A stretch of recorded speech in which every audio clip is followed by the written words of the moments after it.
Hello everyone, welcome to back my channel. I hope everyone is having a wonderful day. Before starting the video, please go ahead and hit the subscribe button. At Newman, Victor updates Nick that Adam and Chelsea have gone to Baltimore to bring Connor home. Nick says that's amazing. They hope the worst is behind them.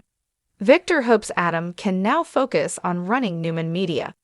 Nick muses that he also wants his mother to run Chancellor. He reminds him that the company belongs to Jill and Billy, and hopes he'll fill him in on how he plans to take it from them. Billy joins Lily at the office and produces a new Abbott Chancellor logo. She likes it. Lily notes he seems a little off and asks if something's wrong.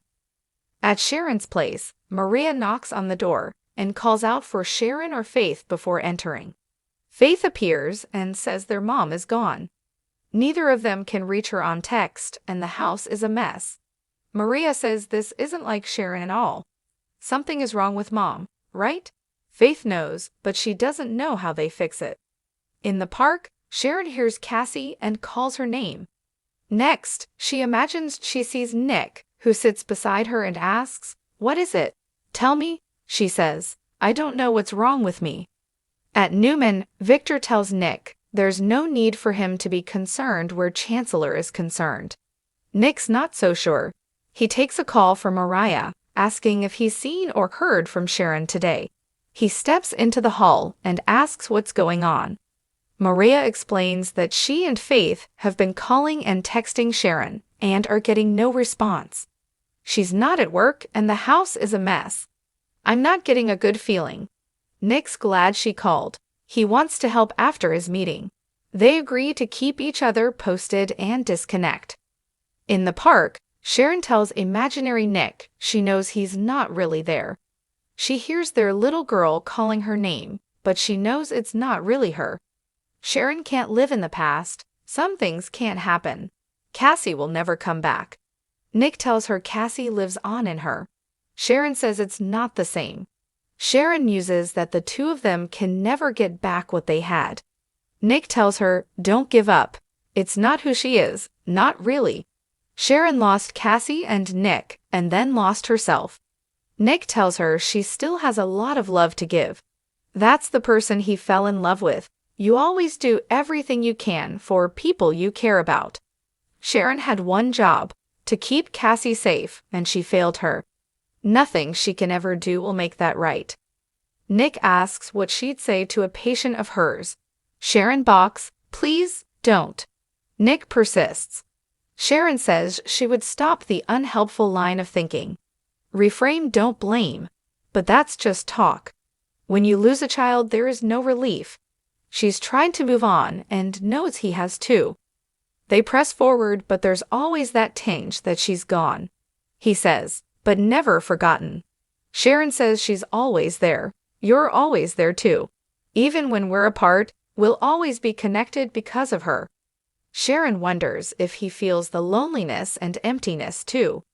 He does. They both distract themselves, but it's always lingering, reminding them of what they lost. Sharon says it overwhelms her sometimes. Nick says there has to be something else out there other than grief. Something for both of us. Sharon wants to heal. She knows she has people to support her. Nick tells her she needs to fall in love again. Sharon says she has, numerous times, but it only fixes things for a little while. It always ends. Nick doesn't want her to give up. Sharon admits she sometimes feels she doesn't deserve love. Nick says, "Of course you do."